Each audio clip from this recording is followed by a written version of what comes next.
كل سنة وانتم طيبين، رمضان كريم. احنا تقريبا في نص الشهر دلوقتي، والموضوع اللي كلنا بنتكلم فيه هو رمضان والاكل ورمضان. وهناكل ايه النهارده؟ لا اكلنا ده امبارح، لا مش قادرين. طبعا عندنا بواقي.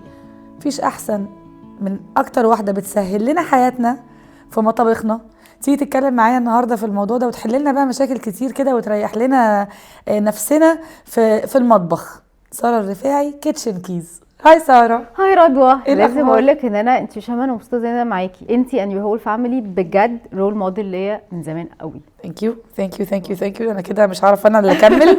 خلاص بس كده. دي انترو جميله جدا. خلاص يا جماعه كل سنه وانتم طيبين. احنا بس خلصنا. كده لا بجد مبسوطه ان انت معايا، لان انا بقالي فتره اي فولو يو. مش عارفه لو انت مجمعه حجم ان بقت الدنيا اسهل في مطابخنا عشان بنتفرج على حد ريليتبل وبيعمل لنا ريسيبيز وبتديني افكار اعمل ايه بكره واعمل ايه النهارده واجهز ازاي واعمل ايه ببواقي الاكل، عشان بواقي الاكل عشان ده بواقي موضوع الأكل هنتكلم فيه كتير جدا طبعاً. النهارده. فرمضان بقى، رمضان سؤال بقى محتاجه حد يعني بيتكلم في الطبيخ على طول وفي الاكل يشرحه لي، هو ليه كل سنه بنفاجئ ان رمضان جه؟ عايزه اقول لك انا اول ما اتجوزت كنت بعمل زي جدتي، اللي هو انزل قبل رمضان اشتري حاجات كتير واحضر بقى حلل خشاف وحلل كركديه والله العظيم، واللي هو بعد كده الحاجات دي تقعد معايا واوزعها او محدش ياكلها اصلا او محدش يبص فيها، والستوك ده يكفيني سنه كلها. هو تراديشن اتربينا عليه. انا بقول لجدتي انت بتخلصي مخزون مصر من الديك الرومي قبل رمضان. والله العظيم فلازم نشتري ديك بط. ليه صحيح؟ ليه فعلا؟ ده احنا عدد الوجبات قل. لا قل، وكمان بتلاقي نفسك معزومه كتير جدا فانت اصلا بتاكلي اقل في البيت. فلا انا بطلت اعمل كده خالص. وعارفه ممكن احضر الحاجات اللي هو ايه ممكن تاخد مني وقت في رمضان، اجيب سمبوسه وشويه على قدنا احشيها، اطيف، اكسر كنافه واشيلها في الفريزر. لكن غير كده انا بجيب حاجه الشهر، ولو انا عارفه ان انا عندي عزومه مثلا ممكن ازود شويه عشان انا عارفه ان عندي عزومه بس وخلاص. وخلاص. هو ده المنطق. احنا بجد بناكل وجبه واحده لا ومعظم الشهر والستريس. معزومه بره، فليه؟ والستريس بتاع ان انا هنزل والليسته وده ناقص وده مش موجود. انا رحت وايه اللي السوبر ماركت هيحصل؟ السنه اللي فاتت قبل رمضان انا ما عرفتش ادخل. انا والله العظيم ما عرفت ادخل. اما هو الناس كأن واقفه الناس من بره. ايه ده يا جماعه؟ لا كانهم فوجئوا لا ان رمضان فجاه جه. والحاجه هتخلص كده لو ما اشتريناش دلوقتي مش هنلاقي اكل في انا رمضان. مبسوطه قوي ان انا مش لوحدي بالفكر لا ده، لا خالص. وحاسه ان ناس كتير هتبقى بتتفرج على والله الحلقه احنا دي هيبقى اتربينا بتضحك كده. احنا اتربينا كده. انا اتربيت جدتي بتعمل كده وجدتي التانيه بتعمل كده، لازم نستوك. ليه يا جماعه؟ كل حاجه موجوده وانزلي في اي وقت تشتريها ولا الهوا. بداتي بقى كيتشن كيز ليه؟ بدات كيتشن كيز ليه؟ عايزه اقول لك انا اصلا كنت حامل وقاعده بتفرج على التلفزيون عادي جدا وبحب الطبيخ قوي. يعني انا اي ثينك ان انا بحب الطبيخ عشان مامتي ما بتطبخش. يعني اخرها ممكن تسخن لنا الاكل وهيبقى فيفر فظيع قوي هي عاملاه لنا. فانا متهيالي والله من كتر ما اتحرمت وانا كبيره ببيت مامي، لان هي كانت دايما تقول لها مثلا مامي نفسي قوي مثلا في بطاطس محمره، طلب بدائي جدا. تقول لي بطاطس محمره يا ساره؟ نفسك تاكلي بطاطس محمره؟ لا حول ولا قوه الا بالله. ايه ده؟ ايه ده؟ فحاسه ان ده حببني في المطبخ. وكمان اكتشفت ان الطبيخ is very creative زي advertising اللي انا اصلا كنت بشتغله. وانا بحب الحاجات اللي هي بتديكي مساحه ان انت to create، مش لازم تمشي على الحاجه مظبوط. فهي ابتدت من هنا، ابتديت اطبخ من هنا. كيتشن كيز جات لي وانا كنت حامل وكنت قاعده بدرس 9 شهور في السرير. ابتديت اتفرج على حاجه اسمها بلوجينج بره مصر، ما كانش في خالص في مصر الكلام ده. ايه ده انا مش لازم ابقى بروفيشنال شيف واطبخ في مطبخ، ده انا ممكن اطلع على السوشيال ميديا واعمل ريسيبيز. وجات من هنا از هوبي. كنت مخلفه وتوينز فعايزه اقعد اعمل حاجه، انا سايبه شغلي بقى بطبخ كده هوبي جدا جدا لحد ما الكورونا جت وكانت تشينجينج بوينت. الموضوع قلب بزنس وشغل وفول تايم جوب وات ستارتد فروم هير. والناس كلها وقت الكورونا دول قعدنا في البيت كلنا عملنا كيك. انا بتهيألي الكورونا دي وخبزنا في عيش. يعني ربنا عارفه كل والله العظيم ربنا بيجيب لك خير في اي حاجه وحشه. هي دي كانت الحاجه اللي كيتشن كيز بقت حاجه. بداتي بتصوري ريسيبيز لا وبتنزليها بصور ولا ريسيبيز وولادي بتفكري؟ بيصرخوا في الباك جراوند واللي هو اقول له الناس ثانيه واحده بس بنتي ما اعرفش ايه. يعني الاول كنت بكتب في البلوج في ماي ويب سايت، وبعد كده الشعب المصري برضو بيحب فيجوال الفيجوال جدا. فكذا حد من صحابي يا بنتي اعملي فيديوهات يا بنتي، وانا بتكسف قوي. انت مش فاهمه بتكسف ازاي، هو يعني ايه هعمل فيديو واطلع اتكلم كده ازاي يعني. ابتديت اعمل وفيديوز بقى عادي جدا باطباق بلاستيك، واقول لك ولادي بيصرخوا وده ما اعرفش يقع وده يطير، واتستارتت من هنا. والريسبيز دي لحد دلوقتي بالتصوير البدائي جدا ده لسه سايباها عندي على الاكونت، والناس بتحبها زي ما هي كده من البدايات، بالبدايات اول جدا. حاجه انت بداتي بيها. واللي هو احنا واحلى حاجه ان انا لما كنت اخد زمان مثلا وصفه من جدتي او من اي حد يقعد يقول لي حطي شويه كذا على شويه كذا على شويه إيه، حد يحدد لي شويه دي قد ايه شويه دول. هو ده اللي انا حسيت، اللي هو طب انا بكلم ناس كاني بكلم نفسي. انا لما عايزه حد يديني وصفه يديني ريسيبي مظبوطه بخطوات بقى بالظبط، اعملي كذا كذا كذا. جايز كنت بحس نفسي ممله، بس الناس شافتها اذا انت اكتر حاجه بنحبها فيكي انك very detailed. و it started from here. بداتي بان انت بس بتعملي البلوجينج واكلات، وبعدين فولورز بداوا يزيدوا، لان الطريقه اللي انت كنت بتعمليها بيها الاكل، وانا اؤكد كوان اوف ذا فولورز ان يعني مثلا وصفه الرز بلبن انا لو ما حدش اداهالي بالطريقه اللي انت عملتيها دي بالظبط مش هتبقى تطلع، ما بتظبطش. انا لو محدش ادالي كده عمري ما هعرف اعملها، ما بتظبطش. فانا كان دايما برضو اخد نفس الحاجه دي، اللي هو شويه رز كده مش عارفه ايوه اعملي فيه ايه قد ايوه ايه بقى، حد يقول لي شويه دي قد ايه قد ايه بعينك كده فاي ابريشيتد قوي الانجريدينتس بالظبط. بس بعد كده الموضوع كبر. كبر مني، اللي هو ايه ده. اه وموضوع كمان السوشيال ميديا كل شويه بتتطور اكتر، وانتي لازم تمشي مع التطور ده. يعني ما بقتش فيديوز طويله، بقت ريلز. ما بقتش تصوير قاعده بصور في المطبخ وانا زهقانه، لا ده انا لازم اعمل بروبر فيديوجرافي وبروبر ستايلينج على قد ما اقدر. فالموضوع ابتدى بقيت لازم اتعلم حاجات تانية، مش بس ان انا بطبخ، لا ده انا لازم اصور حلو، لازم اديت، لازم اركب مزيكا. فالموضوع قفلني، خفت اللي هو ايه ده انا مش بعرف اعمل الحاجات دي. بس لا يعني واحده واحده واحده، يعني ببص على حاجتي القديمه بقول انا ازاي كنت بعمل كده. كل شويه بتتطوري. فابتديت اطور من الاكونت شويه، ابتدى يبقى يجيلي كلاينتس، تبقى براند امباسادور لحاجات، اللي هو انا مش مصدقه الموضوع كده. واشوف ناس تعرفني في الشارع، لو طب كنت عارفيني بس احساس نجاح لذيذ. الحمد لله، يعني الحمد لله يا رب. حاسه ان كانت حاجه بجد از هوبي، ستارتد از هوبي، والموضوع بقى لا اتس ماي فول تايم جوب يعني. تحفه. طب ساره دلوقتي احنا اولموست نص الشهر، والناس بقى ايه حلاوه البدايات، عارفه اللي هو احنا عملنا لستة الاكل ونزلنا بالمنيوهات كلها، بندخل بقى خلاص سخنين في الاول، تيجي في النص كده اللي هو ايه خلاص مم. بقى بدأنا نزهق. بتعملي ايه في البلوج بتاعك، او بتقولي للناس ايه in order for them to keep going كده، يخلوا رمضان كده لذيذ؟ لان احنا حاجه من الحاجات اللي الواحد بيلوك فورورد تو ريحه المطبخ واحنا داخلين، الاكله والحته اللي هنتجمع عليها.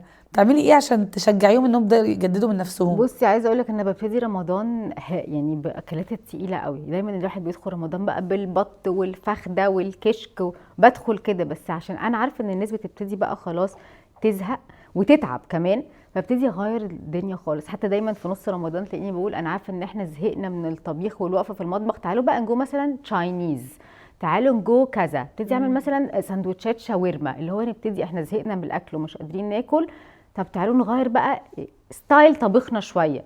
وعايزه اقول لك الناس بجد بتبقى مستنيه كده، اللي هو انا زهقت من الطبيخ التقليدي التقيل ده، انا عايزه حاجه خفيفه، انا عايزه حاجه اسرع، انا عايزه حاجه ديفرنت.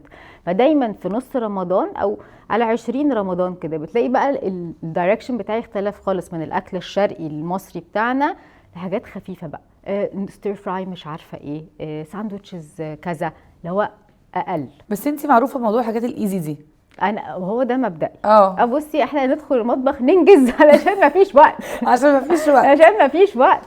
بس انا ببقى كنت دايما متخيله، يعني انا واحده on the receiving end، انا واكيد ناس تانية كتير لما بيبصوا على الحاجات اللي انت بتعمليها دي، اكيد بقى يعني بذلت مجهود كبير ودرست وتعلمت اشياء عشان توصل لنا الريسبي 5 دقايق دي بسهوله. لا والله وصلت يعني لها بصي ازاي؟ عايزه اقول لك انا I did not study اي حاجه ليها علاقه بالطبيخ، فانا مش بقول ان انا شيف، انا بقول ان انا واحده بحب الطبيخ. وانا بحب الحاجات السهله السريعه الى حد ما، في طبعا وصفات ممكن تاخد وقت شويه، فانا اي براكتس. يعني انا ما فيش وصفه بطلعها اونلاين ببقى بعملها لاول مره، انا لازم اجربها مره واثنين وثلاثه علشان ابقى متاكده ان انا مدياكي انجريدينتس مظبوطه، ستابس مظبوطه، واحاول نلاقي اسهل طريقه. عشان كده ولادي بيكرهوني، ما هم بيقعدوا ياكلوا الاكله كتير خلاص مش عايزينها تاني، فاهمه؟ فانا بالنسبه لي اي ونت تو ميك شور لما اديكي حاجه تبقى سهله وفي نفس الوقت مظبوطه، بس على قد ما ان احنا اتنين بنحب الطبيخ. يعني انا بحب الطبيخ وانت بتحب، او انت عايزه تطبخي في بيتك بس، لكن مش عمري ما هدعي ان انا شيف او ان انا فاهمه في التكنيكاليتيز بتاعه المطبخ، بس بحب لما اديكي وصفه اديها لك صح. فده اللي انا بريسيرشه، اللي هو بقى ادخل اعمل ريسيرش على طريقه مثلا تسويه الكات دي من اللحمه، هل دي بتحتاج ميه، ما بتحتاجش ميه، نار عاليه، نار واطيه، مده في الفرن، ده علشان لما اجي اقول حاجه ما يقولوش دي بتفتي. دي بتفرق معايا بقى جدا. طب ما هي دي بتفتي دي بتضايقك عشان انت ما درستيش حاجه؟ لا يعني بتضايقني جدا. انا زي ما بقول لك هديكي معلومه اديها لك صح. يعني مثلا في وصفات ممكن تلاقيني مش باجي جنبها علشان انا ما عنديش خبره لسه فيها ومش متمكنه منها. لما انا احس ان انا تمام هبتدي اشارك، لكن انا لازم ما يبقاش بيتقال انها بتفتي، لا. بس ليه بتفتي؟ يعني عشان ما درستيش؟ لا، علشان انا ممكن ما بقاش درست، بطلع اقول بقى ايه تاليف. يعني انا بشوف برضو بنشوف شويه حاجات اللي هو يا حاجه جبتي المعلومه دي منين؟ حضرتك لقيتي المعلومه دي فين؟ وبيضايقوكي على السوشيال ميديا؟ لا بصي اونستلي مش بيجي لي حاجات يعني في بولينج اكيد طبعا على السوشيال ميديا رهيب، بس مش في حته بتفتي على قد ما حته هتبقى دايما كومنتس على الطريقه اللي بتكلم بيها، الطريقه اللي مش عارفه ايه، هو انت فاكره نفسك مين، هو انت جايه تنططي علينا. وانا اللي هو انا حتى ما بطلعش بوشي، انا بحط الطبق وبتكلم عربي وشكرا وخلاص. بولينج طبعا موجود، بس زي ما بقول لك انا بتفرق معايا قوي ان انا لما اقول لك معلومه تبقى صح وانا مش دارسه ولا اي حاجه. عشان كده بعمل ماي اون هوم ورك، ان انا اتاكد ان الكلام اللي انا بقوله ده صح، واسال. انا مثلا عندي صحابي بقى بروفيشنال شيفs، لو في حاجه انا بجد مش عارفاها او مش عارفه اعملها ازاي، ممكن اكلمهم اسالهم، اللي هو مثلا اللحمه دي هي فعلا بتاخد وقت كذا في السوا، هي بتستوي بالطريقه الفلانيه، علشان ابقى عارفه ان انا بديكي حاجه صح. الطريقه بقى والبهارات والتحبيشه وكده دي بتاعتي، بس الميثود I have to make sure انها صح. عشان بقولك انا ما بحبش ان يتقال ساره بتفتي، انا بتضايقني جدا. بس هو انت مضايقاكي دلوقتي لا لا، بتتكلمي، انا بقول لك حاسة. انا بتضايقني جدا. انا في حته بيرفكشنست كده رزله قوي، فلا أيوة. ما يتقالش ان انا بفتي دي، لا. بس حته البرفكشنست دي انا حاسه ان بالذات الست اللي بتطبخ يعني اتعودنا ان احنا نخبي، يعني لو حاجه باظت في الطبخ عادي كملي. لا لا، انت عارفه بقى انا ممكن اعمل كده لو انا مثلا اللي هاكل، او انا وولادي بس اللي هناكل، بضحك عليهم لسه صغيرين برضو، فبعرف ايه يا حبايبي هي بتتاكل حلو كده. كده. هي حادقه قوي كده. ده ستايلها مش عاجباكم، هي ملسوعه شويه، ده الستايل. دي الطبخه بتقول كده. لكن انا لو انا بعمل كده للناس لا يمكن. انا لا عشان كده بجد ان العزومات بتحط عليا بجد ستريس، بدخل الموضوع فاهمه انا عندي امتحان. طب انا بقى ام كيوريوس، لما حد بيبدأ حاجة وهو مش دارسها، والحد ده دخل فيها بحب قوي وبدأ يذاكر وبدأ يسأل وبدأ يعمل لدرجة ان هو بقى براند امباسادور زي ما انت بتقولي كده، موضوع البراند امباسادور شيب اللي انت عاملاه، هل حاسة ان هو فرق معاكي في اكسبوجرز اكتر؟ هل دي فرص كنت حاسة ان هي ممكن تجيلك من غير ما كنت تحطي الشغل اللي انت عملتيه ده قبل كده؟ اقول لك حاجه، زمان في السوشيال ميديا الموضوع كان اصعب، كان علشان تعملي بلوج وتكبري بيه كان بياخد مجهود اكتر، وعلشان البراندز تبتدي تعرفك وتثق فيكي ده كان بياخد وقت ومجهود، ولازم بجد تو انفست في يور بلوج. لكن انا حاسه دلوقتي الدنيا بقت اسهل بكتير، ناس كتير بتطلع وتكبر في ثانيه، وفولورز بالثاوزندز والمليونز، والاكونتس مش عايزه اي حاجه ان انت يبقى عندك فولورز كتير، دلوقتي بقت كده. عشان كده الموضوع بقى فيري تشالنجينج، ان انت لازم تكيبي اب مع الفاست بيس اللي بيحصل على السوشيال ميديا. كل يوم بجد في مليون الف اكونت طبيخ بيطلع، وناس بفولورز بالملايين ممكن يبقوا اكتر مني بكتير. ازاي كيب اب ان انا احافظ على الستايل بتاعي؟ ان سهل قوي ان انت تروحي تقلدي حد او تبقي شبه حد، سهله قوي. لكن انت لازم تبقي ماشيه في باث كده، ده ستايلي انا ودي طريقتي انا. وانا عشان كده انا ساعات كتير ما بتفرجش على اللي بيحصل في السوشيال ميديا لوكال في مصر عشان ما اتاثرش، عشان افضل دايما ماشيه في الباث بتاعي. فلا انا شايفه ان المجهود اللي انا حطيته زمان، انا بقيت دلوقتي تقريبا 9 سنين، وكل الافورت اللي انا عملته ده كبرني اورجانيكلي، والناس بقت واثقه فيا. يعني لما اجي اقول لك جربي ده they won't question me، هم عارفين ان ساره لا احنا مجربينها في كذا حاجه قبل كده، احنا عارفين ان ساره مش هتطلع تضحك علينا. فدي لا عملت بوند مع my followers، بقينا صحاب و they trust me. يعني انا حاسه وانا ببص كده اني لذيذ قوي ان انتي بتخاطبي وبتكلمي ناس، مش بس الست اللي عايزه تعمل حاجه حلوه لاولادها، وبيتها وعايزه تطبخ طبخه ريحتها جميله ومشغوله وبتوصل تمارين و بس انت كمان بتخاطبي ناس ممكن يبقى عندها حلم، يعني ممكن تبقى نفسها قوي انها تطلع وتعمل حاجه وبتخاف انها تضيع في الزحمه.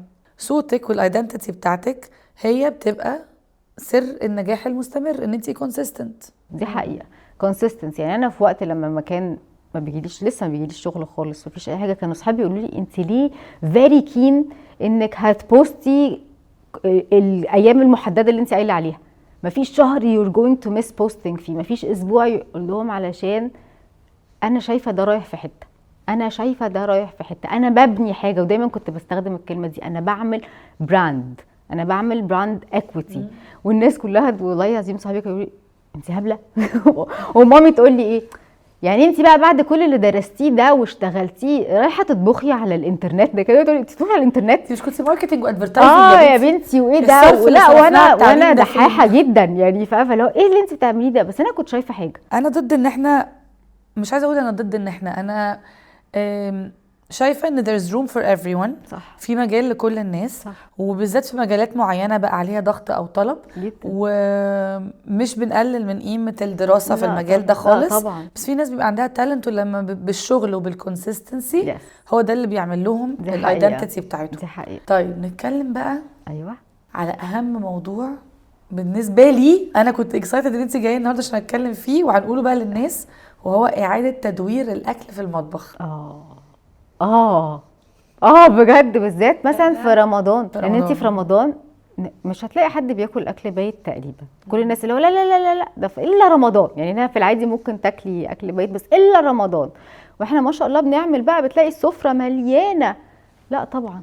يعني انا عايزه اقول لك، انا بالنسبه لي دي تشالنج. لو مثلا انا ببقى عارفه انا مثلا هعمل البطه دي انا عارفه ان ديفنتلي هيبقى فيها ليفت اوفر، فانا بفكر بقى انا هاخد البطه دي احطها في بطاطس جراتان فتبقى بطاطس جراتان بشريدد دك، انا هاخدها هعمل بيها باستا بيك، انا هاخدها هعمل بيها ساندوتشز للولاد مع جبنه ومالت تشيز وبتاع. فانا بالنسبه لي بالذات الحاجات الكبيره او اللي ببقى عارفه ان انا هتفضل عندي لازم ابقى عارفه انا هعمل فيها ايه، لان حرام بجد. الاكل بقى غالي. شكرا ان انت قلتي الكلمه دي. غير انه حرام طبعا، بس بجد الاكل بقى غالي جدا جدا.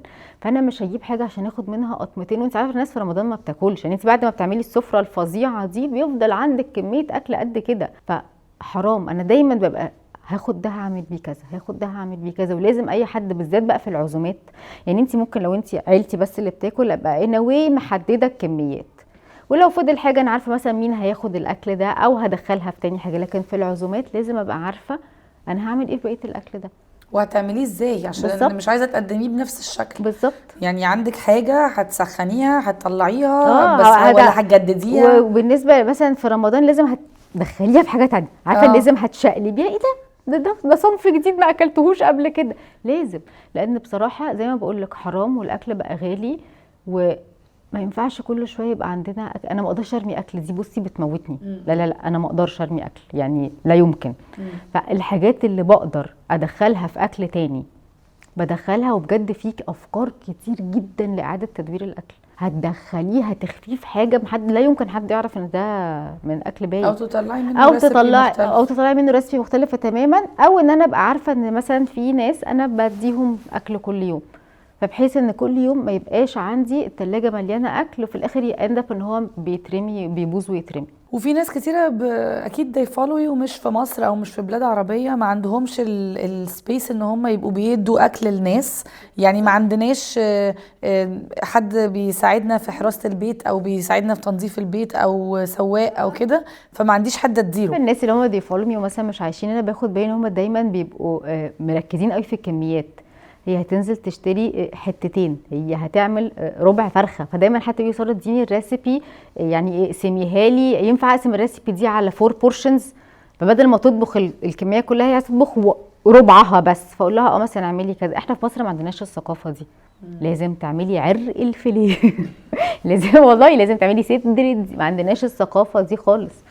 فهي دي كمان اختلاف ثقافه. الناس بره مش كده، ما بيطبخوش البورشنز الفظيعه دي وما عندوش حد نديله بواقي بالظبط، الاكل، مفيش. فهتاكليه لحد فاهمه ما تخلصيه كله. أيوة. لكن احنا لا، كمان انا شايفه ان احنا لازم نغير ثقافه تفكيرنا والله، ان مش لازم اعمل طبق اللحمه اللي قد كده على كام شخص جايلي عشان بس يبقى منظر السفره، لا خالص. وتظبطي الموضوع ده whether انت عندك عزومه او جوه اهل بيتك عادي. بالظبط، يعني بقول لك حتى لما بروح لجدتي في رمضان تلاقي مثلا والله 20 صنف على السفره. ليه؟ انا الموضوع ده ليه؟ بالنسبه لي يعني صعب. لا انا عندي في مبدئياً. عزومه هم 4-5 ديشز بكميات لطيفه، مش هقول لك ان الكميات ولا كتير ولا قليله، وشكرا. انا 4-5 ديشز ده بالنسبه لي كتير. اكيد انت كمان بالنسبه لك بره احنا بقى بالنسبة الدنيا دي لنا كتير. الغدا العادي كل يوم هو فيه صنف بروتين، صنف كاربس، وسلطه. لا ده وخلاص. بالنسبه لنا كل يوم، يعني حتى لما اولادي هم كانوا اصغر، لما كانوا يروحوا السفره يلاقوا رز وخضار مثلا ولحم بس. ايه ايه ايوه. ايه تاني، فاهمه؟ لكن في رمضان قولي لا، بتلاقي بقى شويه ابيتايزرز، شويه سايد ديشز، بتحطي السفره شويه 4-5 ديشز. مختلف والعزايم مختلفه، بس انا بتكلم في اليوم العادي لا بتاعنا. احنا بناكل. انا لما باجي اعمل محشي ده بالنسبه لي يوم ايفنت. لعلمك وانا كمان المحشي ده سايد ديش عند بيت عمتي مثلا. لا يعني احنا ده كده ابيتايزر. انا مثلا لا، ده اللي هو عاملين محشي، والولاد اقول لهم بقى هم جايين انتوا عارفين انا عامله ايه النهارده، انا عامله محشي.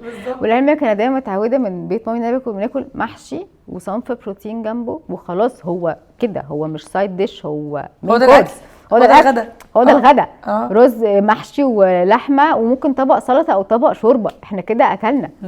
فلا احنا ثقافتنا طبعا في مصر في الاكل، بس انا حاسه والله ان ليتلي ابتدى يبقى فيه وعي اكتر من ناحيه تدوير الاكل، ومن ناحيه ان نطبخ كميات قليله، وان احنا مثلا ستوكينج اب في رمضان. حاسه ان السنين اللي فاتت مع غلو كل حاجه جدا كمان في البلد خلى الناس بقى عندها وعي اكتر، بقى في صح awareness ان احنا مش لازم نكون بنعمل حاجات كتير قوي وبنعمل كميات كتير قوي بحكم اللي بيحصل في العالم حوالينا، ان اساسا ان احنا نجيب طلبات البيت دي كلها دلوقتي ما بقتش بالسهوله بتاعت زي زمان، فبقيتي بتجيبي على قد الحاجات اللي انت عايزه تستخدميها جدا. وبقى عندك ادراك ان في ناس، مش عايزه اقول لك حتى بره عشان بره موجوده بالظروف اللي احنا شايفينها، بس حوالينا احنا ما عندهمش اللكجري دي، فبقت بتعلم الواحد كده قوي. يعني انا مش عارفه والله ده الواحد عشان كبر او علشان اللي بيحصل حوالينا في العالم، بس اي ثينك ان هي ميكستشر ما بين الاثنين. انت فعلا واحد كبر عنده وعي اكتر مع كل حاجه بتحصل حوالينا، فدي نعمه، فنعمه انا هحافظ عليها. وزي ما بقول لك دلوقتي يعني ظروف الحياه كمان في مصر ليتلي بقت اغلى بكتير جدا، فانتي انا هنزل اشتري وكل حاجه ومش هحرم نفسي من حاجه، الحمد لله يا رب ان احنا اساسا عندنا اللكجري ان احنا نقول كده، بس بالمعقول. يعني مش لازم انزل زي ما بقولك انا حتى مثلا في البروتين والحاجات دي انا بقيت بشتري على قدنا، ولو عندي عزومه هنزل اشتري لها، ما بقيتش بس حتى في العادي، مش بكلمك حتى على رمضان بس، انا بشتري على قدي انا والولاد. ليه لازم يبقى عندي قد كده في التلاجة لما اعوز هنزل اجيب؟ فحاسه ان الناس بقولك من مختلف الاعمار والباك جراوندز بقى عندها وعي اكتر بجد في حته اهدار الطعام، وان احنا ما نشتريش كميات فظيعه، او ان احنا يعني يبقى الاكل مرطرط في كل حته وخلاص. لا صح. سألك سؤال عشان انا نفسي قوي حد يفيدني، عشان انا طلعت بفكره كده في رمضان اللي فات لما بنروح نزور بعض في العزايم. يا خرابي بصي والله، ولا لما نعمل عزومه مثلا والناس تجي السؤال هو السؤال اتعرف وتلاقي نفسك عندك مثلا 60,000 علبه حاجه حلوه، شكرا، واللي هو الحاجات دي ايه ده؟ يعني انا هموت لو اكلتها مبدئيا لا يمكن. بلس ان حرام، انت عارفه احنا ما بقيناش نعمل كده خالص. تعملوا ايه بقى؟ لا احنا يعني مثلا ديبيندز بقى على قرب الناس لينا. يعني انا مبدئيا ما بقيتش اجيب لحد حلو في رمضان، انا بجيب حاجه لذيذه للبيت، حاجه لرمضان وات ايفر سيرفينج ديش، حاجه بس هديه. لان يبقى انا عارفه ان انا كفرد، عارفه ان في مليون الف حد غيري جايب حاجه حلوه. أيوة. فانا لا، انا ما بقيتش اجيب لان حرام والله، ولا بيتاكلوا وبيفضلوا مفتحين كده، وفي الاخر تلاقي البسبوسه بقى عملت كده والكنافه قددت والبقلاوه نشفت ومحدش هيعمل بيها اي حاجه. لا خالص، احنا يا بنشوف لو حد قريب مننا مثلا بنشوف هو لو محتاج حاجه ممكن نلم من بعض كلنا فلوس ونجيب له حاجه حد فعلا محتاجها، او ان انا اجيب حاجه لطيفه للبيت، او اجيب العلم بقى. انت عارفه انا ساعات بجيب ايه؟ ساعات بجيب مثلا مكسرات، علبه تمر، حاجه اللي هي ملهاش علاقه بالايفنت، هي هتفيدني انا بقيه الشهر او بقيه اكشلي اي حاجه في دي البيت كلها افكار لذيذه، لان احنا جدا. الواحد خلاص لا موضوع ان انا هرمنا من اجيب كتر حلو ده، الحلويات. او لعلمك بقيت بقول، او لو انا مثلا نفسي في حاجه حلوه معينه وانا معزومه اقول لهم يا جماعه انا جايبه كذا، علشان تبقوا عارفين ان دي موجوده. ان دي موجوده. بس دي حلوه، ده تغيير كده في الكالتشر بتاعنا، ان احنا كنا بنتكسف وما ينفعش ندخل بايدينا فاضيه وحاجات كده. لا مامي لحد دلوقتي ازاي عيب مش عارفه ايه، معقوله هتاخدنا؟ ايوه ايوه. لا يا مامتك ممكن تزعل مني قوي لو عرفت انا عملت ايه السنه اللي فاتت. يعني سوري يا طنط. بس احنا اجان بيبقى دايما في حلويات كتيره قوي خلاص. فانا جيت في فتره انا ما كانتش فكرتي، انا سرقت، شفت حد منزلها كده بوست فعجبتني فسرقتها.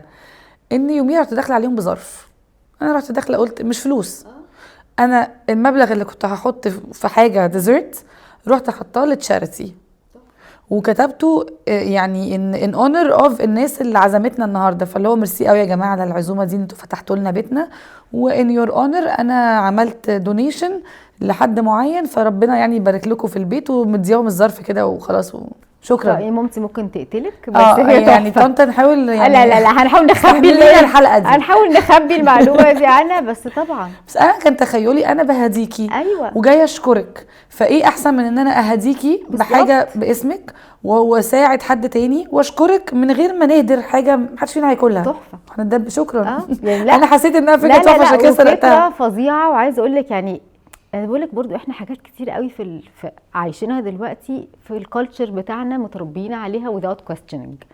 زي ما بقول لك ان انا انزل استوك قبل رمضان، ان انا ادخل بصينيه البسبوسه اللي بالقشطه اللي قد كده، الحاجات دي احنا متربيين عليها بس بقينا بنغيرها ليتلي بالذات، وباينه قوي في الجنريشنز الجديده. ممكن اهالينا لا لازم هندخل بكذا، ولو ما جبتيش صينيه الكنافه تبقي مش عارفه ايه، ولازم تدخلي بحاجه كبيره. لا يعني مش طبعًا. حاجه صغيره وخلاص. لا ازاي قد كده يعني. حتى لو معزومه انت عارفه ان العزومه دي فيها 4-5 افراد، انت هتجيبي الصينيه الكبيره عشان منظرك وانت داخله يقولوا عليكي ايه.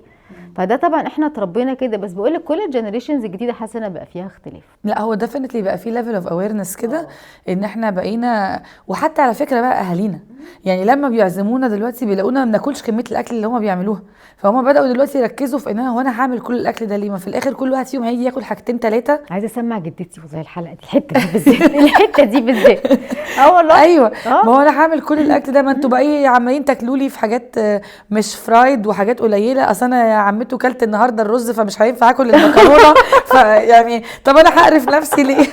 خلاص بقى كله اللي موجود يعني وخلاص. في موضوع الجيفتنج في رمضان ده انا بالنسبه لي انا في يعني في حياتي اختلف تماما. وحتى لو انا عامله عزومه والناس جايه لي هقول مثلا 3 انتوا هاتوا، انا مثلا عامله صينيه كنافه عشان الناس بتحبها عندي فانا بعملها، اقول لهم مثلا انتوا 2 هاتوا لي انتوا حاجات حلوه، واقول للباقيين جماعه محدش يجيب حاجه حلوه. طب هنجيب لك ايه بتاع، اقول والله ما تجيبوا حاجه، ولو عايزين تجيبوا ما تجيبوش حاجه حلوه. احنا بقينا بقى بنقسم حاجات تانية، احنا بقينا بنقسم الحوادق، يعني ما بقاش في بقى الاحراج بتاع ان اللي شايله العزومه دي تشيلها كلها. فبقينا بنقول ايه، انت هاتي انت بقى السمبوسك، هاتي لي انت اللي مش عارفه ايه، هاتوا الحاجات الابيتايزرز اللي هي بتاخد مني 15 ساعه وبتتاكل في 3 ثواني دي. ايوه عايزه اقول لك والله كنت عامله عزومه السنه اللي فاتت، وقلت لواحده صاحبتي قوي قلت لها بقول لك ايه اعملي السلطات، مش قادره، عارفه انا عامله مليون الف حاجه تانية، وبجد السلطات بتاخد والله وقت، بتاخد قبل بقى ما تقطعي وتغسلي وتعملي لا كامل عايز ما اعرفش ايه بتاخد وقت. لا انت اعملي عادي جدا، انت اعملي السلطات، انت هاتي بسبوسه، انت خلاص ما انا عامله عزومه كبيره وشايله 3/4 فمش مكسوفه ان انا اطلب من صحابي الكلوس ان هم وانا عارفه ان هم يعملوها تحفه فخلاص. صح. طب كيتشن كيس هيعمل ايه في رمضان ده؟ نستنى ايه في رمضان ده؟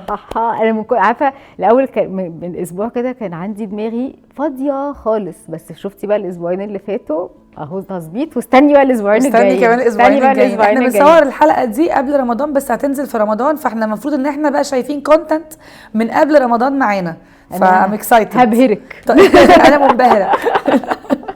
كل سنه طيبه وانتي طيبه رمضان كريم علينا كلنا يا رب. ومبسوطه قوي تاني ان فعلا ربنا بيعمل كل حاجه في وقتها، يعني هو ربنا جاب ده وتقابلنا في وقتها ورمضان وشهر لا وانا كريم. في مصر وبصور معاكي لايف وبتاع، لا دي فكره سيزن رمضان ده ونقطه، ومن اول السطر في رمضان جت وانا جايه مصر فتره قد كده اهو بالظبط، وبعدين قلت بس بيرفكت هو ده اللي هيحصل ان شاء الله.